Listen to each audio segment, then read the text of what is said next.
के लिए आया था पापा ने, तो बहुत हो गया, तो उस दिन तो आपका कमाई ज्यादा हुआ हो, तो और क्या करना चाहिए? जैसे कि यहाँ में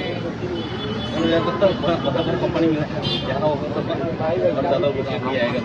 बाहर से यहाँ पे तो कंपनी भी नहीं है, कुछ भी नहीं है, यहाँ से बाहर की काम तो अगर ऑफिस और खोला तो ये भी ठीक है, ये भी ठीक है। और 5-6 ऑफिस और किए तो, क्योंकि तब वर्कर लोगों को तो आना जाना होगा। आदमी कम है, अगर यहाँ में अच्छा से बड़ा अगर अच्छा से कॉलेज किया तो अच्छा होगा सर, या होगा, तब क्या होगा, स्टूडेंट को आना जाना होगा। ओ कॉलेज बा स्टूडेंट कबांग बा ऑटो कबांग मा तंगो ओमो तंगो।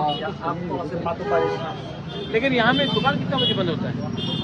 रात को 8-9 बजे। तो रात में तो कस्टमर कम है कि दिन में ज्यादा है? दिन में ज़्यादा है, रात में दिन में तो ऑफिस जाने वाला आदमी लोग भी है, इसको जाने वाला है। हम सोच रहे हैं कैसा अपना पिपरासा का इकोनॉमी को बढ़ाएगा। अरे यहाँ पर तो गवर्नमेंट का बस चल रहा है ना, इसलिए तो हम लोग को तो ये नहीं है, उन लोग को तो बॉटम पर से उठ के हम लोग को तो मोटेगा तो हम ज़्यादा होता है।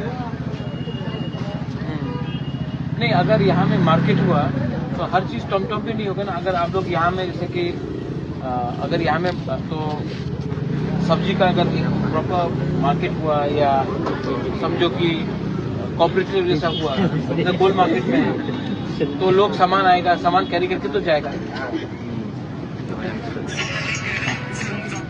वो भी तो देखना चाहिए।